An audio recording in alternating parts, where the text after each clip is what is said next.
What's up, guys? Matt from Macro Lean live on Facebook, 8 p.m. or 7:59. Cheeky, 1 minute early to the party. 1 minute early to the party on Wednesday. I thought I'd jump on and do a Facebook Live today. I'm still deep in my 90-day video challenge and I've been very busy with work, so a bit behind with editing. So I thought I'd make it easy for myself, jump on and do a Facebook Live. I want to talk about cardio in this Facebook Live, and if enough people jump on and questions start coming on, we can turn it into a cheeky little Q&A. We can. Hey Kerry, what's up? I'm glad peeps jumped on already. 9. Oh, we're populating quite fast. So I'm going to start off by talking about cardio today, because I've got a lot of questions in the inbox recently about cardio. And yeah, it's the same old stuff, rhetoric basically, you know. Is cardio good? Is it bad? Should I be doing this over other types of training to burn fat, to lose weight? Because if you're watching me, if you're following my content, you probably want to burn fat, you want to lose weight, you want to tone up and all that good stuff. So let's address fat loss or weight loss or whatever you want to call it, losing body fat, getting in shape, getting leaner. The first thing you want to address before any training is going to be your nutrition. I've said it a million times before and I'll say it again. Nutrition comes first, and that is looking at the amount of food you're eating. If you're carrying too much body fat, if you're overweight, you are overeating on your food, okay? Food choices, yes, there could be bad food choices going on, meaning you're maybe eating food which has low volume, so not much food, which are high in calories. But really, let's forget about the food source, because that's kind of irrelevant. Really what we want to focus on is the amount of food you're eating, the amount of calories you're eating. To lose body fat, you need to be in that calorie deficit. If you don't know what a calorie deficit is, you need a certain amount of calories to maintain your current composition. If you're in a calorie surplus, you're going to be gaining weight, most probably body fat, unless you're a bodybuilder and you're, very on your macros and calories. And then to lose body fat, you need to be in a calorie deficit. When you're in that deficit, your body starts utilizing body fat for fuel. Do that with consistency, and then you start burning body fat every single day. Now, out of that calorie deficit number, you want to have your macronutrients balance. Your protein comes first. Protein, fats, and carbs, the 3 macronutrients. Protein comes first, and then your fats and carbs can be played with. And that's made from your calorie deficit number. Now, that is always addressed first. So people have asked about cardio, why the hell am I banging on about nutrition? Because this comes first. This is the main key in losing body fat, in losing weight, in changing your body composition. So that needs to be addressed first. And then after that, if you want to find out what the most effective exercise or modality or whatever exercise mode for getting lean and toned, because come on, face it guys, that's what we want. We want that lean, tone, firm shape. Whether you're a guy or girl, that's what we want. We want to be doing some type of resistance training, right? Resistance training is going to be either lifting weights, that could be barbells, kettlebells, that could be body weight, that could be dumbbells, whatever. We want to be putting our muscles through resistance. When we do that, we're going to shape, we're going to tone our muscles, we're going to hold on to our muscle mass, retain our muscle mass in conjunction with that calorie deficit, which is stripping the fat away, and obviously doing these resistance workouts. That's what's going to give you the biggest bang for your buck, the biggest return on your investment. Now, if you like to add some cardio on as a supplement to expend some more calories, to burn some more calories, expend some more energy, you can, but it's definitely not the be all end all. And the problem I see with a lot of people when addressing their weight loss, fat loss goals, whatever, is they start by just trying to hammer out loads of cardio. So number one, they're not addressing their nutrition, and they're not really focusing on any resistance work. They're just doing tons of cardio, tons of running, tons of elliptical, tons of stationary bike or whatever, right? They just want to get on that hamster wheel, no pun intended, but literally, and burn calories, burn calories, burn calories. Most people can't keep this up, but even if you could, you're going to waste lean muscle mass, especially if you're not addressing your nutrition first, you're not getting enough protein, you're just doing tons of cardio. You're not going to get lean and toned, because think about it, how are you going to get lean and toned by just doing cardio? You get lean, toned, or you add muscle mass or whatever. You retain muscle mass by putting your muscles through resistance. When you want to build muscle, you need to be in a calorie surplus and doing weights. When you want to lose body fat, you should be in a calorie deficit and still do weights, because you're telling your body to retain this muscle mass. You're giving those muscles stimulus. So cardio is a supplement, and you can add it in if you like as a supplement to your program. You can add it in as icing on the cake, but it should not be the be-all, end-all. So is it bad? No, I'm not saying it's bad. But I think if you are addressing your fat loss, your weight loss goal with just cardio, and you're not addressing nutrition, and you're not doing any resistance training, any weight training, any strength training, those three terms are going to be, just interchangeable. I'm talking about the same thing here, just doing some sort of resistance training. You are going about the wrong way. You need to be focusing on nutrition, resistance training, and maybe adding in some cardio if you like it. But if you're just doing cardio and not addressing the other two really important points, calorie deficit and resistance training, you are going to be spinning your wheels. Again, no pun intended. Obviously, I do mean a pun there. But, if you like doing cardio, then do some cardio. Fantastic. I'm actually running a lot lately, and it's not for burning calories, even though I will be burning some calories when I'm running. You're burning calories whenever you're doing anything, right? Your body has to burn calories to survive. But I'm running normally either early morning or maybe a bit later in the evening, and it's more for creativity. When I'm running, I'm getting ideas, I'm designing a new website, I'm writing copy for my website, and it's a way to just get moving, a moving meditation. And if I burn some more calories, cool, that's not my aim. I'm doing it more for moving meditation, to be creativity purposes. So I'm not saying cardio is bad, it has its place, but unless you're a triathlete or an endurance athlete that really, really wants to focus on cardiovascular, long distance kind of type workouts or an endurance sport, you don't need to be doing in long runs, long bikes, long cycles, long swims, unless you enjoy them. But if you just want to get lean, toned, you're an everyday guy or gal, you want to be focusing on nutrition and resistance training. And like I said, resistance training, I would advise to go to a gym and use dumbbells and barbells, but you can do it at home. You can do bodyweight stuff. You can buy some kettlebells. You can do TRX. You can mix and match. And of course, you can go to the gym and it's 2017. Gyms are cheap. Gyms are like £25 a month for local gym memberships. Probably even less in some places. So that is my take on cardio. It's not bad, but it's definitely not the be-all, end-all. And if you're not addressing your nutrition, if you're not addressing your strength training, and you're just doing cardio, don't expect good results. Yes, you might lose a pound or two, right? Maybe the scale will go down, but it's not all about weight loss, is it? It's about body composition. And if you're taking in inadequate protein and you're just burning calories on the treadmill or whatever, and you lose some weight, you could be sacrificing, lean tissue. You could be sacrificing muscle mass. That's the last thing we want to do in a weight loss phase, in a fat loss phase. We want to retain as much muscle mass as possible, and we want to strip body fat. How do we do that? Good calorie deficit. Nothing too harsh, nothing crazy. We're not cutting our calories in half, but we're having a sensible calorie deficit with a good split of protein, fats, and carbs. 3 to 4 resistance workouts a week. And if you want to add in some cardio after that, cool, do it. Like I said, I'm probably doing cardio like 3 or 4 times a week now.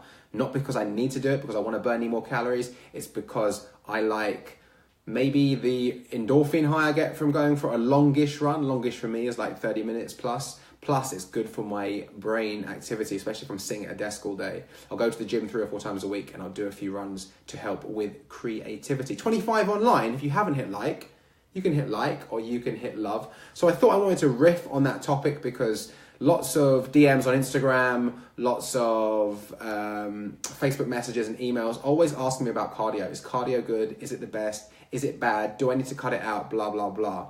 It's a tool, it's a supplement, but it's not the meat and potatoes of your fitness and your nutrition. That's going to be strength training combined with that calorie deficit is where the biggest return on your investment is going to be. To expend a few more calories, cool. Chuck in some cardio. Personally, before I used to like to do a lot of uphill walking because I can get the iPad out, I can get the Kindle out, I can read, or I can watch YouTube videos, or just lurk on Instagram and check out hot girls' profiles on Instagram. All guilty. When I'm just walking on a treadmill, burning 300 calories or whatever, again, don't eat back the calories at all that your machine or activity band or whatever is telling you, because that's not going to work out either. You still hit your normal amount that you've been set. But yeah, it was always just a supplement, or it was never going to be the bread and butter, the meat and potatoes of my training.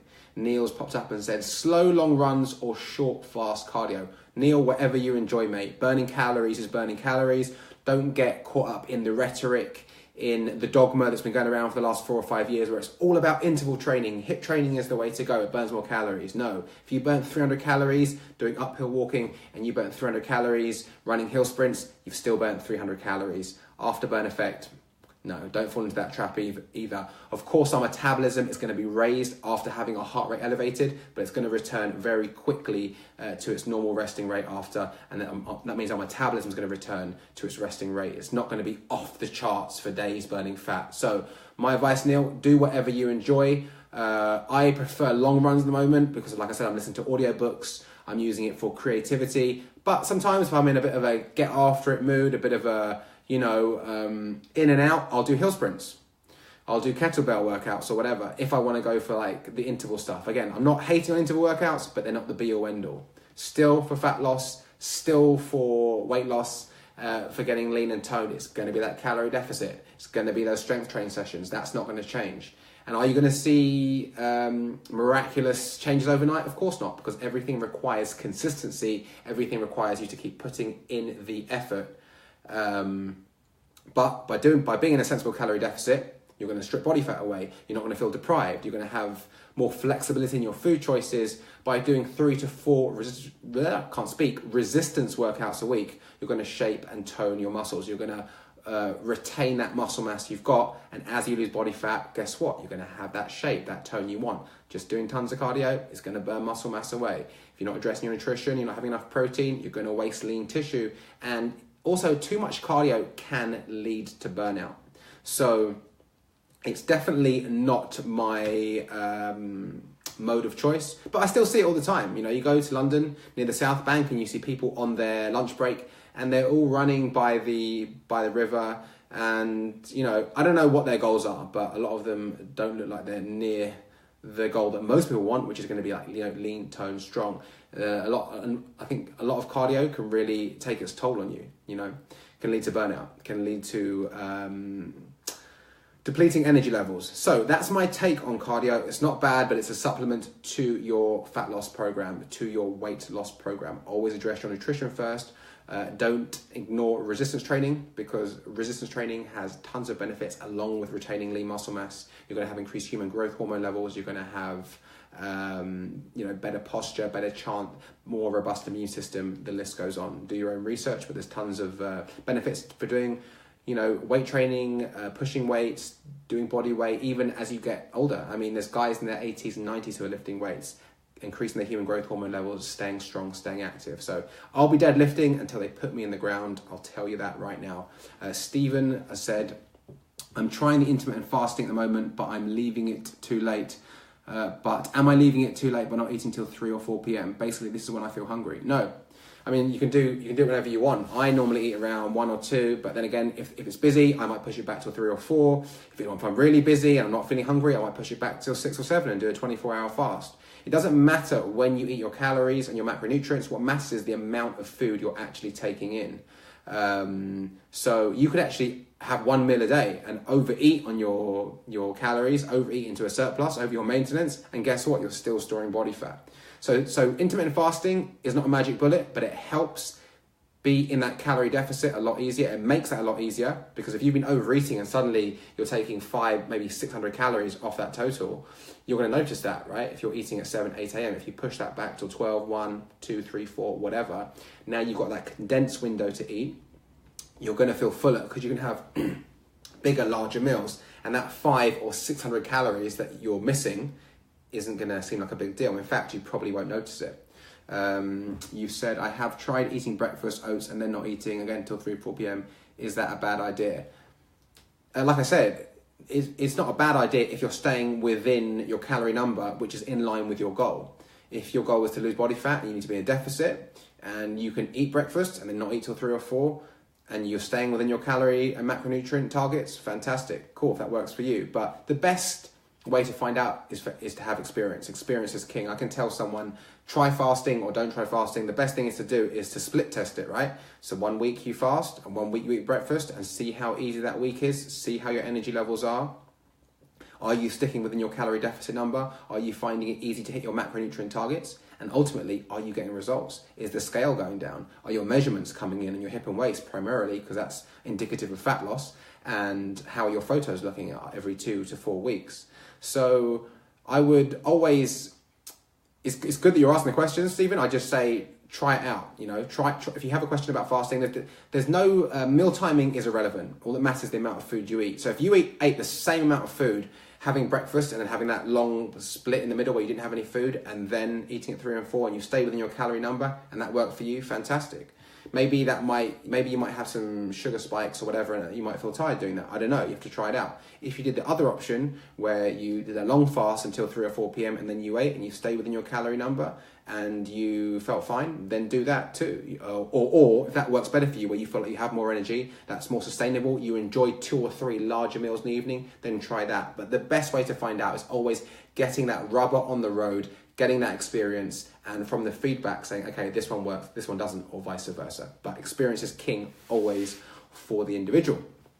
Matthew Timms, if you overeat on a day, would it be ideal to calorie cycle to make up for the surplus? You can. I mean, if it's a little bit, like you go 100 calories or something over your target, not the end of the world. Yeah, if you pig out and maybe you're meant to be on 2,000 calories and you hit 4,000 calories in one day, yeah, probably be a good idea to pull back over the next few days. Maybe hit 1,500 calories or maybe even less, 1,400 calories for the subsequent 2 or 3 days. But you can, that's fine. That will, because all that matters in, your energy balance, tracking calories and macros, is your net weekly total.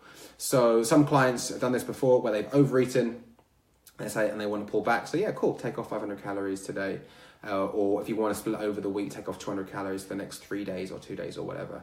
But yeah, all that matters is your net weekly total. So you can do that. Obviously, if you carry on being in a surplus, that's not going to be a good idea. But one day, being in a little bit of a surplus isn't the end of the world. So go for it, mate. Andy says, hi, mate. Hi, bud. I'm 42 and I've been lifting weights for the last year. I'm definitely toning up, but struggling to burn fat in my stomach. I don't think I'm fat, but is there anything extra I could do? It's going to come down to nutrition, mate. It's going to be coming down to nutrition. So you're toning up, you're lifting weights, fantastic. You're giving stimulus to your muscles. But in the fact that you're holding on to fat around your belly, is there anything you can do? Get into that calorie deficit and be consistent and take hip and waist measurements every 2 weeks and see if they're decreasing. If they're decreasing, if your hip and waist measurements are decreasing, that's indicative of fat loss. But is there anything you can do to speed it up? Unfortunately not. Everyone has areas where they hold on to fat. Even when they're losing body fat and they're getting leaner, you're going to have more stubborn areas. For most people, that's going to be, the hips, the lower abs, maybe the back, maybe a bit different for girls in certain places, maybe on their bum and legs as well. So this could be the stubborn area for you. Is there going to be anything you can do? Unfortunately not. Just make sure you're in a sensible deficit, be consistent with that deficit, track your metrics, and if you feel like you've plateaued for 2 or 4 weeks, then start playing with those numbers, start bringing those calories down a bit, or maybe even adding in a bit of cardio to expend a bit more energy. But always, like I said in the beginning of the video, address your nutrition and address your resistance training, your strength training first.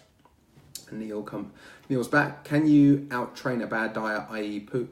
poor food choices, but under or at your calorie target?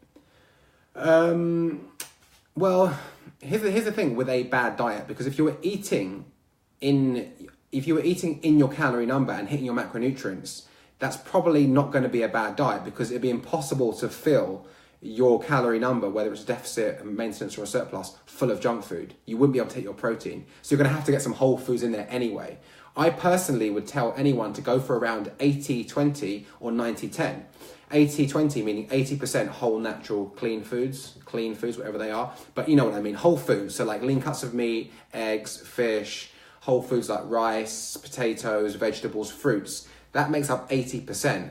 And then 20%, have what you want. If you want to have a couple of slices of pizza or some ice cream or some chocolate, whatever. If you can fit that into your calorie deficit number, yeah, you will still make progress, because all that matters is calories in versus calories out and changing your composition. Now, if you want to flip the script and say out-train a bad diet where you're not tracking your food, you're eating whatever you want, and you're just smashing down tons of junk food. No, I don't think you can do that at all. But if you're tracking your calories and macros, you're fitting in some junk foods, or in inverted commas, or treat foods or whatever, into your calorie number, you'll be fine. Flexible dieting, we're not looking at a food and saying good or bad, even though we know there'll be better choices through whole natural foods. You can fit in some junk food, some treat food, some naughty food into your calorie number. For example, I could show you someone who's eating a Big Mac in a calorie deficit and is going to be healthier than someone having a chicken, avocado and olive oil salad, but eating themselves into a calorie surplus and storing body fat. In that case, the Big Mac would be healthier. Now, is the chicken and avocado salad going to have some more micronutrients? Maybe. But the fact is it's got more calories, and the person is eating that in a calorie surplus means they're going to be storing body fat, especially if that's done with consistency. So I'm using polarizing opposites here to try and make my point. You can eat any food you want if you fit it into your calorie target, if you fit it into your macronutrients, if you make it fit your macros. But that being said, I'd never advise anyone to go out there and try and eat Pop-Tarts and shitty cereal and ice cream and chocolate bars, because it would be pretty much impossible. You'd have no trouble hitting your carbohydrate targets, you'd have no trouble hitting your fat targets, but it would be a shit show trying to hit your protein target. So you can't out-train a bad diet in the sense of just pigging out and just going berserk, like most of us will be doing over Christmas. Guilty. But you can definitely fit in some bad foods, some processed foods, poor food choices into your calorie numbers, make it fit your numbers, still get progress. And in fact, I say that's a healthy diet because it's balanced. You're not living at the extreme end of the spectrum where you're trying to eat clean for like 4 or 5 days, you can't hack it, you go on a binge on the weekend for 2 or 3 days, and then you go back to clean eating, which you can't hack, you go back to binging. It's much better to have a flexible diet where you fit in the foods that you enjoy, which are probably some treat and some naughty choices, some not so good choices or whatever, and you don't feel deprived, restricted, limited, and you can maintain that calorie number, thereon going forward and make results. Are you always going to be perfect? Is there going to be the odd cheat day where, it goes out the window? Probably, because you're a human being, right? You go away for the weekend sometimes, or you go out for a mate's birthday or whatever. Yeah, cool. That's not really going to make a dent in any progress as long as you're on the right track most of the time. So to anyone who wants to lose weight, instead of thinking about how clean the food should be and, should it just be natural whole foods, yes, obviously micronutrient dense food, like I stated before, the whole foods are going to give you more food volume, meaning you're going to feel full for less calories, plus the tag-along benefits of micronutrients, vitamins and minerals. But if you say, I'm never going to have an Oreo, I'm never going to have a Jaffa cake, I'm never going to have any chocolate, and you actually want chocolate, how long is that going to last for? Not very long. So why not factor those in to your number? You can then maintain your progress and actually still make progress. I mean, that's the thing. It's kind of like the Matrix, isn't it? When you tell someone about flexible dieting, it's kind of like giving them the red and the blue pill. And it's like, I'm going to change your paradigm. Just take this pill or take this pill and you can forget about it and still do the same shit and not get any results. So that's my take on it, mate. A bit of a waffle there. But yeah, if you like that, hit love or hit like. 16 online. Rich says, how many calories should you drop for maintenance to lose fat? It depends, mate. It depends. It depends if you want an aggressive cut. It depends, if maybe I have an athlete and they have a competition coming up and we're trying to be aggressive, it might be quite aggressive.